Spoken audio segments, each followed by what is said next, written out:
Jika seorang istri tidak bisa melayani suami karena udzur, misalnya sakit, atau karena haid, atau karena nifas, karena sakit, maka istri tersebut dimaafkan, tidak dosa di hadapan Allah.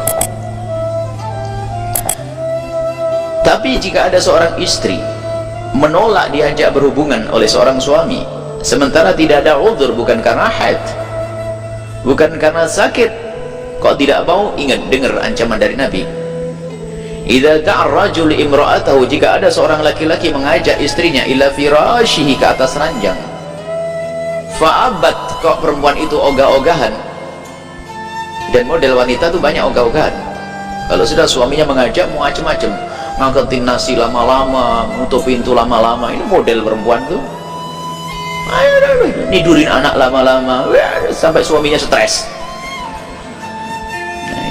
Nah itu alasannya, padahal suaminya sudah mulai tadi manggil-manggil, dia nggak paham-paham. Bukan nggak paham, memang itu penyakit perempuan. Perempuan yang kurang paham, kalau mengerti hadis ini, lihat, fa'abat, lalu kok ogah-ogahan sang perempuan tersebut. Fabata ghadbana, kemudian sang suami tadi semalam suntuk kok ngedongkol. La'anat hal malaikatu, maka terkutuk, dikutuk oleh malaikat, didoakan jelek, dikutuk oleh malaikat hatta tusbih, sampai pagi. Hadis ini bagi sebagian orang dianggap hadis merendahkan wanita. Masa gitu aja dikutuk malaikat? Nah, Anda memang bukan orang harmonis. Ini ada orang-orang yang Islam ngaco itu menganggap ini hadis merendahkan perempuan. Tapi bagi saya, bagi kami waktu membaca ini adalah hadis yang paling indah untuk perempuan.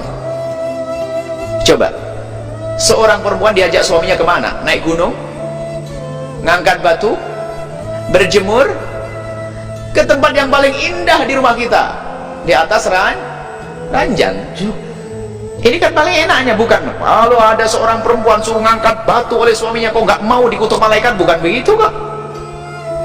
Diajak indah, makanya dalam pemahaman kami ini adalah hadis yang paling indah untuk perempuan. Sudah begitu ya ancam, kalau nggak mau awas, suruh enak, suruh seneng, nggak mau diancam, awas ya. Enak bener itu. Dikutuk malaikat sampai pagi. Ini hadis paling indah. Artinya apa? Jangan sampai Anda sebagai seorang wanita semacam itu. Dan tingkat ogah-ogahan itu macam-macam, sampai tidak melayani suami, dosa besar.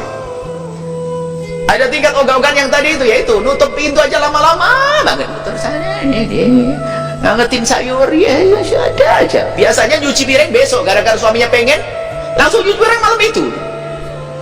Ya, ada enggak begitu, Pak? Ya, ada. Wah, nasib buruk tuh. Baik, nah sekarang kalau tidak punya udzur, awas, hati-hati, jangan nolak. Kemudian pertanyaannya, jika Anda seorang wanita yang punya udzur, misal dalam keadaan haid atau Anda sakit, Anda harus menjadi wanita cerdas, aktif, inovatif. Mohon maaf, ini adalah ilmu. Kadang-kadang seorang wanita kalau sudah haid itu langsung libur, full libur, sholat tahajud libur, masakin sarapan libur. Suaminya orang yang takut kepada Allah, ketemu di jalan orang buka aurat, tersingkap, dia tidak sengaja, lalu bangkit sahabatnya pulang ingin melampiaskan dengan istri haid. Sudah itu sama istri dibiarkan begitu saja. Na'udzubillah. Harus Anda tahu, wahai para istri yang solehah, memang di saat Anda dalam keadaan haid, tidak boleh Anda melayani suami dengan mengizinkan memasukkan ke wilayah Anda, tidak boleh. Dosa besar. Tapi Anda bisa menyenangkan dengan bermacam-macam cara. Dengan bermacam-macam cara. Yang penting tidak masuk ke wilayah tersebut sampai suami puas. Apakah dengan, mohon maaf, ini mufakhadah dengan paha atau dengan tangan, asalkan tangan istri, maka suami tidak dosa. Tapi kalau suami mencari kesenangan dengan tangannya sendiri, Anda ikut dosa. Mungkin Anda sedang demam kan di sini, yang lain kan tidak demam. Anda layani sampai dia selesai. Ini loh cerdas wanita. Jangan sampai seperti yang bertanya tadi, stres ya. Awas, ya, selesai ini, kasusnya sudah selesai. Punya ilmu ya. Nggak boleh suami sampai, karena suami Anda mungkin orang yang sangat soleh, tidak mau melakukan keharaman, sementara godaan di luar biasa besar. Naudzubillah, lalu bangkit syahwat. Atau ya suaminya, istrinya begitu, gara-gara haid sudah libur semuanya. Anda bercumbu dengan suami sampai dia tuntas selesai. Yang penting jangan masuk wilayah itu.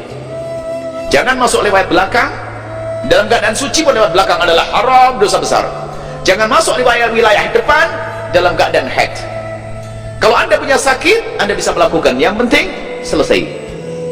Suami, jangan sampai suami mencari kesenangan dengan dirinya sendiri, apalagi na'udzubillah melakukan zina di luar gara-gara seorang istri, na'udzubillah. Baik, kemudian sisi lain, hei para suami, termasuk dosa Anda jika memaksa istri untuk melayani dengan cara yang khusus tadi. Jika istri tidak mampu, mungkin dalam keadaan sakit, Anda tidak boleh memaksa istri dalam keadaan sakit untuk melakukan itu.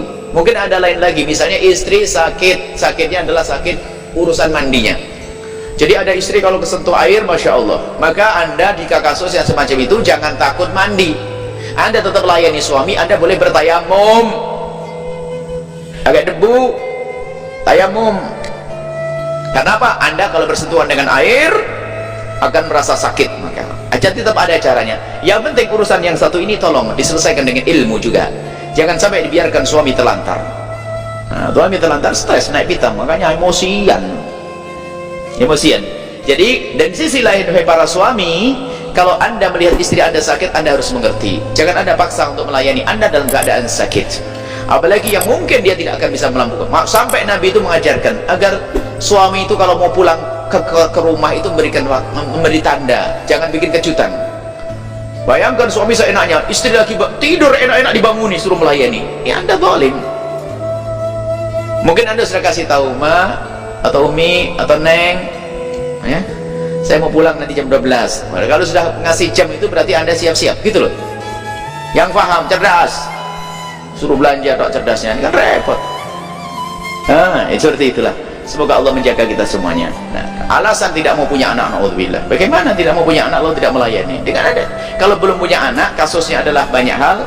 Mungkin ada bisa dengan azl, dengan mengeluarkan sperma di luar dan sebagainya, itu ada. Tapi jangan sampai hubungan suami istri seperti itu, gersang, itu panas, tidak indah itu semuanya.